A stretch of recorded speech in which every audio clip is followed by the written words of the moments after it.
नमस्कार दोस्तों, study with happiness में आप सभी का स्वागत है। और दोस्तों, आज की वीडियो में हम बात करेंगे कि किस प्रकार एम्स में जूनियर एडमिनिस्ट्रेटिव ऑफिसर की नौकरी पाई जा सकती है।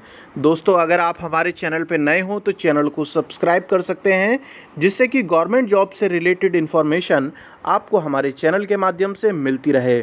और दोस्तों, यदि आपको ये वीडियो यूज़फुल लगे तो आप लाइक भी कर सकते हैं। दोस्तों, हमारे ही चैनल पर एक हमारे सब्सक्राइबर हैं जिनका सिलेक्शन हुआ है एम्स जोधपुर में। तो दोस्तों, वैसे तो आप लोगों को पता है कि मैं ज़्यादातर जो जॉब प्रोफाइल के वीडियो डालता हूं उसमें फ़ोन रिकॉर्डिंग होती है, मगर क्योंकि वो इतना ज़्यादा कंफर्टेबल नहीं थे तो मैंने उनसे पूछकर आप लोगों के लिए मैं ये वीडियो बना रहा हूँ। आपको पता है दोस्तों कि जो एम्स हैं वो अलग अलग जगह पर हैं, जैसे कि एम्स दिल्ली है, एम्स जोधपुर है, एम्स ऋषिकेश है। और मैंने आपको पहले बताया भी था कि एम्स ऋषिकेश में मेरा सिलेक्शन भी हुआ था ऑफिस असिस्टेंट के पद पर।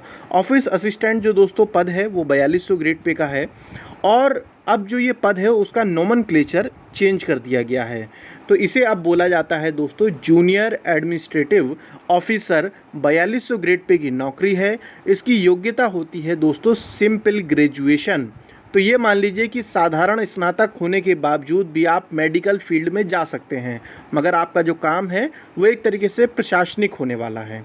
ठीक है, अब ये वैकेंसी कब निकलती है दोस्तों? अलग अलग एम्स की वैकेंसी अलग अलग निकलती है, क्योंकि इसके अंदर वैकेंसी बहुत ज़्यादा नहीं होती हैं, इसलिए ये हो सकता है 2 साल बाद निकले, 4 साल बाद निकले। तो ये जो है मतलब रेगुलर वैकेंसी नहीं निकलती हैं। और जो इसका एग्ज़ाम पैटर्न है दोस्तों वो सिंपल एग्ज़ाम पैटर्न वैसा ही होता है जैसे कि नॉर्मल बाकी एग्ज़ाम्स का होता है। बस ये देखा गया है क्योंकि जो एम्स ऋषिकेश का जो एग्ज़ाम था दोस्तों उसमें जो पेपर का मीडियम था उस समय पर पूरा का पूरा इंग्लिश में था, यानी कि जीके भी इंग्लिश में आएगी और साथ में रीजनिंग भी आपको इंग्लिश में करने पड़ेगी। ठीक है, मगर क्योंकि दोस्तों ये वैकेंसी इसलिए अच्छी है क्योंकि ये 4200 ग्रेड पे की नौकरी है। और 4200 ग्रेड पे की नौकरी की में जो सबसे ख़ास बात ये होती है दोस्तों कि यदि आप 4200 ग्रेड पे की नौकरी में 30 साल से पहले लग जाते हैं तो आप रिटायरमेंट तक कम से कम 5400 ग्रेड पे तक पहुंच ही जाएंगे।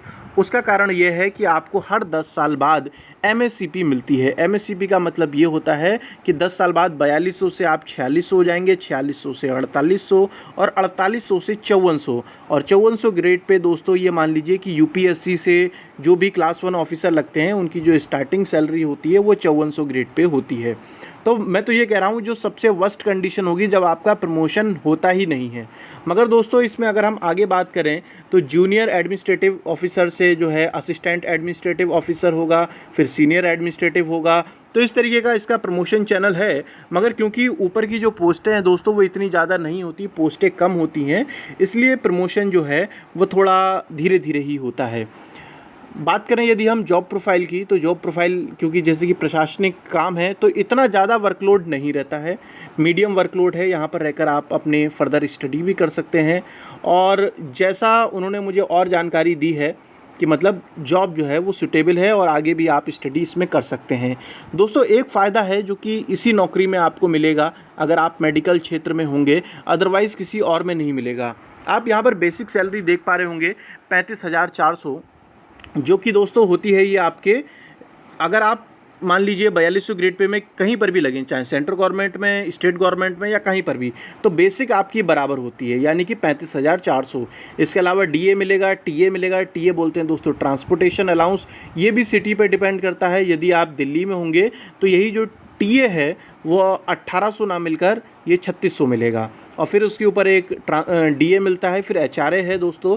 मगर यहाँ पर ये जो ये वाला अलाउंस आप देख रहे हैं हॉस्पिटल पेशेंट केयर अलाउंस, तो ये जो 4100 रुपये आपको एक्स्ट्रा मिल रहे हैं तो ये बाकी किसी नौकरी में नहीं मिलने वाले हैं 4200 ग्रेड पे की, ये मान लीजिए। तो ये वाला जो अलाउंसेस है ये मेडिकल क्षेत्र वाले जो भी नौकरियां हैं उसमें ही मिलता है, और सामान्यतः ये नहीं मिलता क्योंकि ये पेशेंट केयर अलाउंस होता है दोस्तों। ठीक है, तो उन्होंने मुझे बताया कि जो है हमारी जॉब काफ़ी सही चल रही है, अच्छी चल रही है, और आप अपने चैनल पे बताइए। तो दोस्तों इसलिए मैं ये वीडियो लेकर आया हूँ। और अगर आपकी कोई और क्वेरी है इस परीक्षा से संबंधित तो वो भी मैं आपको बता सकता हूँ, आप कमेंट सेक्शन में पूछ सकते हैं। इसी तरीके की इन्फॉर्मेटिव वीडियो पाने के लिए चैनल को सब्सक्राइब कर लीजिए और साथ में दोस्तों बेल आइकॉन ज़रूर दबाइए, जिससे कि वीडियो की नोटिफिकेशन आपको मिल पाए। धन्यवाद दोस्तों। जय हिंद, जय भारत।